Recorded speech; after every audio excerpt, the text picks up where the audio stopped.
இந்த இமேஜில் உள்ள ஃபேஸில் அங்கங்கே டார்க் ஸ்பாட்ஸ் ஃபோர்ஹெட்டில் சீக்ஸ்லலாம் இருக்கிறத நோட் பண்ணுறீங்களா? இது நம்ம இந்தியன் ஸ்கின்ல ரொம்ப காமனான ஒரு pigmentary disorder. This is called melasma.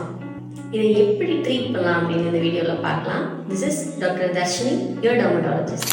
மெலாஸ்மாங்கிற pigmentary disorder மேல்ஸை விட ஃபீமேல்ஸில் ரொம்ப காமன். இது எந்தெந்த ரீசன்ஸ்னால வருது அப்படின்னா, ஃபர்ஸ்ட் ரீசன் என்னன்னா ப்ரெக்னன்சியில் வர ஹார்மோனல் சேஞ்சஸ்னால around 3rd to 5th month of pregnancy female பேஷண்ட்ஸ்க்கு இதே லீஷன்ஸ் டெவலப் ஆகும்.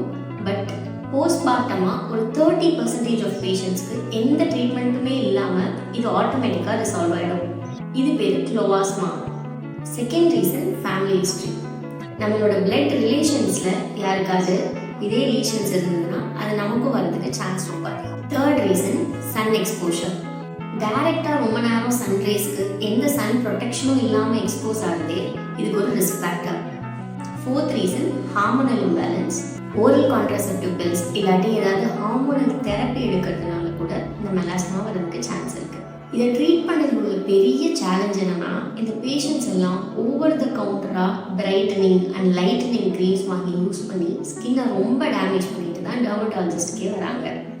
இதை ட்ரீட் பண்ணுறதுக்கு there is no single modality of management. It's always a combination therapy of topical creams, oral medications, chemical peels and lasers. இதில் உங்கள் ஸ்கின்னுக்கு எப்படி treat பண்ணலான்னு உங்கள் டெர்மடாலஜிஸ்ட்டை கன்சல்ட் பண்ணி தெரிஞ்சுக்கோங்க. Follow for more such videos.